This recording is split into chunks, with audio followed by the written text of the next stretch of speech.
What does it mean to live unlimited? For some, it's learning to navigate a world not built for you.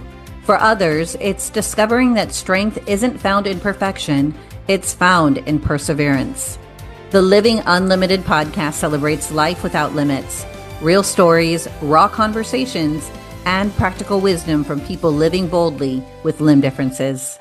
Each episode shines a light on what's possible when we choose courage over comparison and creativity over conformity. Because life isn't about what's missing, it's about what's possible. Welcome back to another episode with Jessica Cox and myself, Pauline Victoria. We're so excited to have you here today. If you haven't already gone and binged the previous episodes, please go back and binge them. They're so good. And it's just me and Jessica talking, and you're a fly on the wall in our conversation. But if you are someone who has a limb difference or has ever felt different or has a family or friend with a limb difference, this podcast is for you. And so today we are going to be talking about how do you get out of a slump? How do you get out of a bad day? And we all have them. So Jessica, I'm going to let you start and have a chat about it. Well, it seems very timely because yesterday I was in a little bit of a slump, and to the point where I turned to my girlfriend, Mary.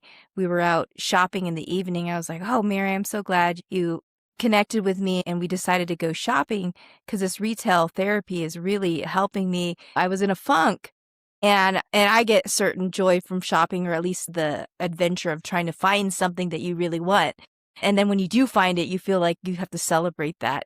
I was anyways having a little bit of a slump yesterday, slump of a day, and I really was thinking about how, well, us together, it really helped. Us talking and chatting on our previous recordings really helped. And I thought about it more, and it really spoke to me that how do you pull yourself out of a funk? And if you're having a slump of a day or a bad day, and we all have them, and sometimes when you're different, it feels magnified because of that isolation aspect of being different, or people making you feel different because you just don't blend in. And I still remember, can I tell you about one bad day that I had? Because it's just coming to mind right now is, as a teenager, I just remember having just a bad day to start, and it was just everything was going wrong. And then I had one more thing added to my plate. My mom asked me that day to pick up my aunt at the store. And yeah, I do drive a regular vehicle with my feet. Nothing special about it. As long as it's an automatic, I steer with my right foot and accelerate and brake with my left. So driving wasn't the thing. I just didn't feel like leaving the house that day. It was just one of those days. But my mom was working and she couldn't pick up my aunt. And the funny thing about that is my aunt, she doesn't drive, but I drive. So I was being asked to pick up my aunt to give her a lift. And my aunt is non-disabled, but my aunt does not have a phone. She doesn't have a cell phone. And so I was tasked with going into this huge store. It was one of those warehouse stores, and I was going to go in to find her. And with hundreds of people there, of course, it had to be the day that everyone shops in preparation for some kind of holiday barbecue or something. And it's everyone and their mother who's at the store. And I just didn't have the energy to go through that store to find her, but I had to because she didn't have a ride home otherwise. So I found myself in the store looking for her and just really feeling drained because I wasn't in the right space to begin with. And we talked in the previous podcast about energy, and I was not in a place where I was giving off positive energy. I was very much being drained of my energy, and it was negative energy that I was giving off. So I was going through the store in this slump and feeling as though everyone's stare was just hitting me. And some days it feels magnified, especially when things aren't going right. And I was going just up and down these aisles trying to find her, and no luck, and just hundreds of people, and then everyone was staring at me, and it felt like everyone was staring at me, even though they probably were doing their own shopping thing, but it just felt like it. And finally I made my way to the cash register lines to find her, and no luck again. So I'm walking up and down these lines of people who are ready to check out, but of course it had to be like 50-person long lines at this warehouse store with their carts overflowing. And I'm walking up and down each line, and everyone has nothing better to do than to stare at the armless person there. And as I'm walking through, it just feels like this domino effect of one head after the other staring at me and turning their gaze toward me. And at one point, I just felt like I just couldn't take anymore. And I just look for some kind of consolation, something that could pull me away from this feeling of being this object stared at. And I saw this rack of clothing, and I made my way to this rack of clothing, and I cowered down behind it. And I wanted to be invisible. And I just remember just sinking lower and lower to a point that I was almost on the floor, just feeling like I wish no one could see me. And I had this moment, and I said, God, why couldn't you just make me normal? And I was the very why me place. And I somehow pulled myself up from this spot, and I finally found my aunt. I saw her off in the distance, and I made a beeline to her, and I connected with her, and I drove her home. But a week later, then I found out I was at the same exact store, but this time I was gassing my car up with cheap gas, because we're all on the lookout for cheap gas, especially at the time. I think I must have been in college or something. And so I was there at the same exact store getting cheaper gas, and gassing up a car is not a problem for me. I just use one leg to pull on the pump, and I'm standing on one leg, and I hop over and put the pump in the car, and I'm standing there patiently waiting for my gas to fill the car. And then a man approaches me from behind, and he starts walking towards me. And I don't know who this man is. And because my back is turned to him, I immediately turn around because I'm on the lookout. I'm at a gas station by myself, and it's night. And he walks up to me, and he has tears in his eyes. I'm thinking, what's wrong? And I immediately ask him, is there anything I can help you with? He's clearly a stranger to me. And he just points, and he points over to his car. And I look over at his car, and he says, do you see that there's a teenager sitting in the passenger's seat of the car? And I said, yeah, I can kind of see her from here. And he said, well, that's my daughter. She recently lost a couple fingers in an accident and was feeling really bad for herself. But seeing you here today, gassing up your car without any arms, gave her this hope that she can get through it. And I just want to thank you. And I was speechless, because I had remembered just a week prior my moment with God, asking why didn't he make me normal? And at the same exact location, the same exact store, someone was exactly telling me through their words what God wanted to tell me. And so that, in summary, brings up how I was able to get out of my funk. I was realizing that we are all in some kind of situation where we have a bad day or going through adversity and things like that. But that reminder that we can be hope for someone was so special. And that also brings me to the fact that my faith and my faith in God is what brings me out of the toughest of days.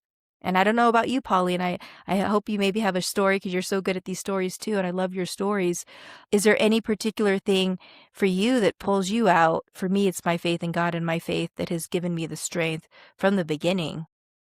Yeah, I would have to say it's the same thing for me. Not to copy or sound corny, but honestly, it really is my faith in God also that has pulled me through the darkest of times.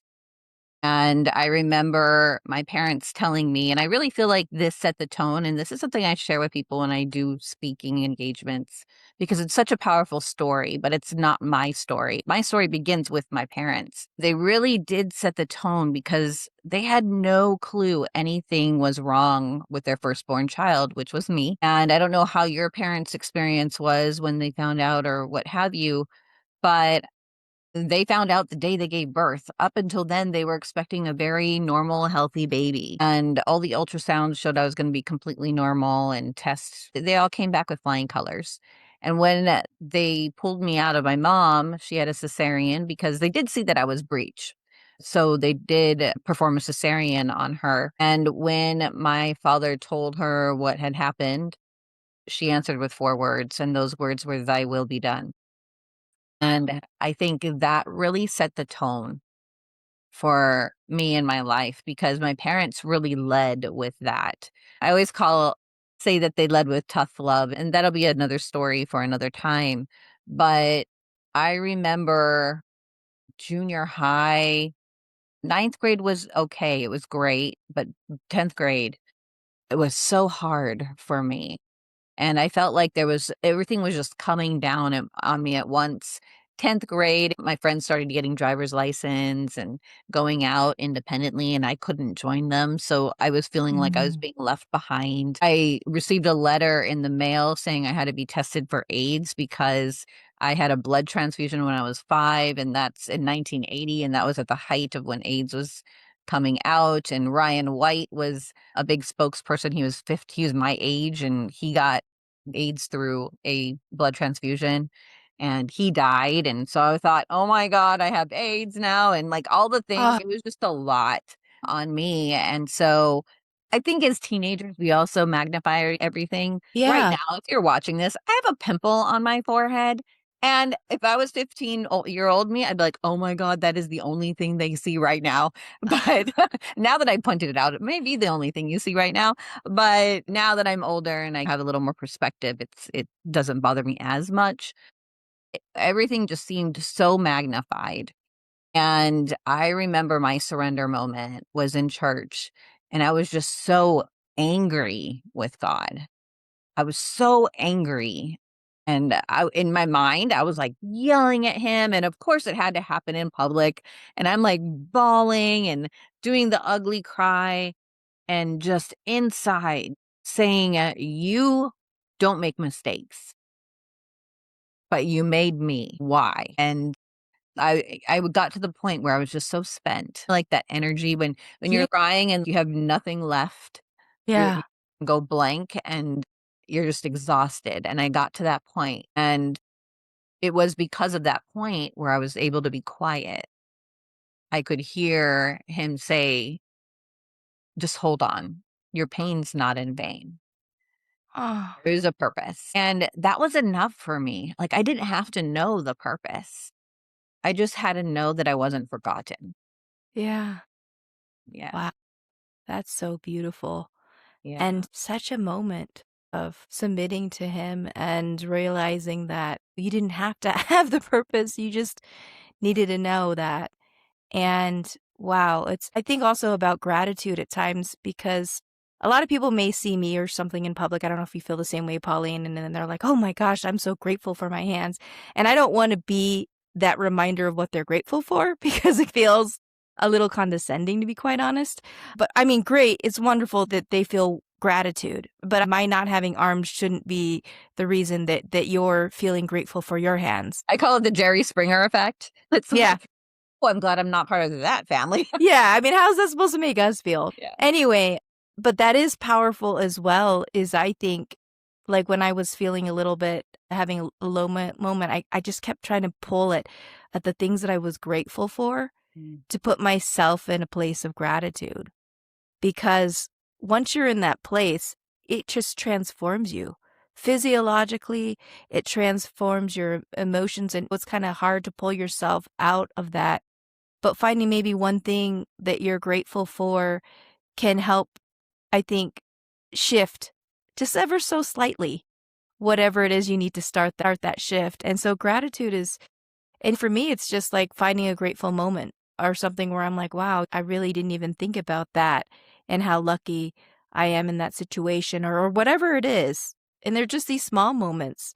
I don't know. How do you feel about gratitude?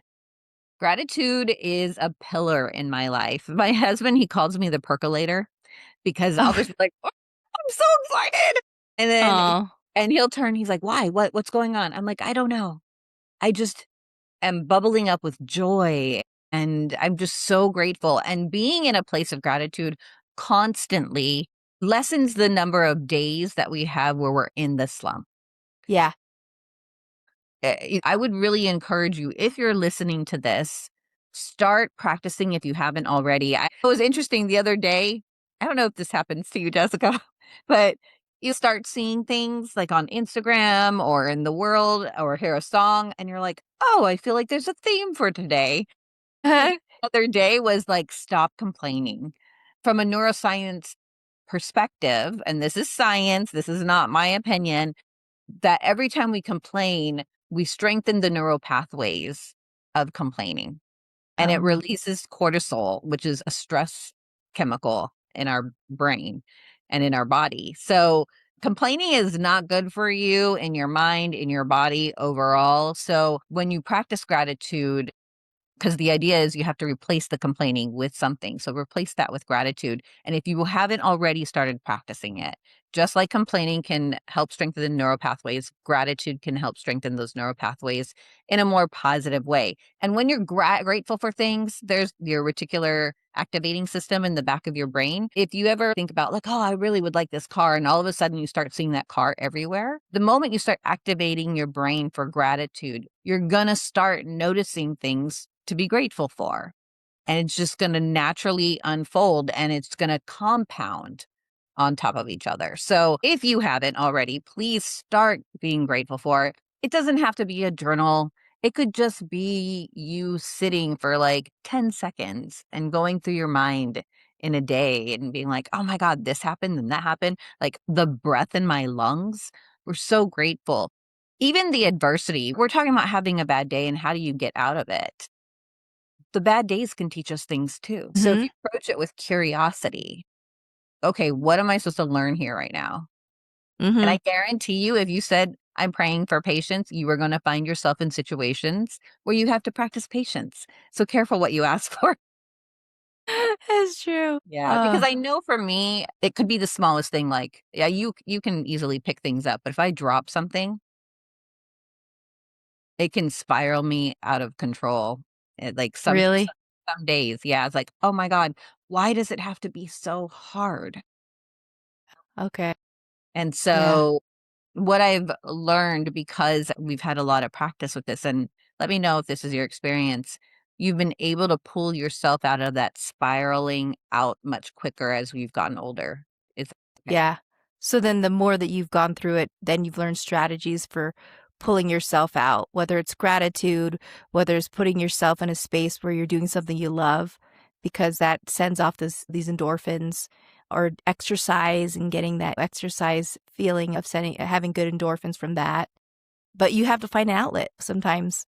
And I don't know if you mentioned anger a couple times, Pauline, and I dealt with anger a lot as a child. And I think anger, if channeled in a healthy way, it's just you have to find your outlet. You have to find something that you can really let out your anger, because we all have anger in us, some more than others. And as a child, I was a very angry kid, to be honest. And I took it out sometimes on my brother and sister. And I think my mom decided to put me in to Taekwondo to kick it out. And that was a good call on her, because moms know, right? Supposedly it made my sister's life a little easier. But yeah, you got to find your ways, and in order to do that, you have to go through those dark times to figure out what is it that you need to pull yourself out. Is it gratitude? Is it finding something that makes you happy? Is it prayer? Whatever it is that helps you to do that, you got to find that, because we all need our coping mechanisms, right? Absolutely. And I'm not a big proponent of not allowing those emotions come out. I think they need to be processed. If we don't process them, we just bury them. And one day they will just come out of nowhere like a volcano. I live on the big island. Yes. I know how a volcano works. We're very happy when it's slowly releasing its lava, and so that way it doesn't build up the pressure. And our emotions are like that. If you get into a position or you're having a day where you're just angry or frustrated or bitter about your situation, allow yourself that, but don't allow yourself to stay there. Have Mhm. to process it and apply one of those coping mechanisms that Jessica beautifully went through. It's not easy. And oftentimes our anger can teach us. So ask yourself, what am I supposed to learn from this situation? It doesn't feel good, so you might as well learn something about it anyway. It's kind of like Mhm. exercise. It doesn't always feel good, but you know there's a benefit to it. Yep. That's true. Let us know in the comments if this has helped you at all, or if you have any coping mechanisms that we didn't cover that you'd like to share with our community, because we want to be able to help one another. Jessica and I do not think we are the expert on everything and all be all, right? We're By just no means. not at all. We're just exploring, and we would love for you to explore with us and help us too through the good, the bad, and the ugly days of it all. And it's what we are called as humans to go through. So thank you for participating with us and listening to us. And also, if there is anything else that you would like us to talk about on future episodes, please let us know in the comments as well. Thank you so much. Do you want to say anything before we? Yeah, well said. That was beautiful. And I think this was a wonderful thing that we all needed. I loved hearing your examples, and I hope that everyone here listening can also benefit from this. Yeah. All right. Thank you, ladies and gentlemen. We'll see you later. Bye.